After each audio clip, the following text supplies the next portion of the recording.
Hello and welcome to another chapter on business studies. You all must have heard the word control freak. And what does it mean, students? Yes, a person with obsessive and excessive need to exercise control is a control freak.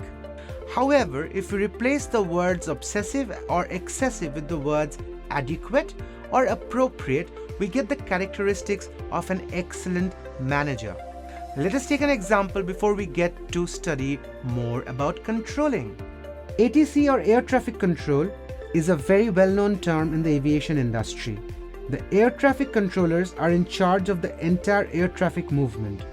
They enforce the rules for the traffic separation up in the sky, monitors the live locations of aircrafts, communicates with the pilots, ensures optimum utilization of airspace, and so on. Now you can understand how crucial are these controllers for the entire airline operation. One slightest error will risk the lives of hundreds of people. So what stands out so very important from the ATC example? Yes, that is controlling. Controlling is an effective management tool which a manager needs to enforce in his best interest. It is the only device which bridges the plan and the deliverables in an organization. Controlling optimizes the resource utilization and hence promises a better output anytime over a non-controlled environment. So we can very well call it a goal-oriented function of the management. For every manager at every level in an organization, controlling is a pervasive function. From educational institutions, military, hospitals to clubs or corporates, controlling is required everywhere. Controlling function essentially helps in variance analysis of the actual performance against the one planned. Being a continuous process, it helps the managers work on the variances on a real-time basis. It also enhances the next planning with valuable inputs. However, like every function of management, controlling has its own share of importance and limitations.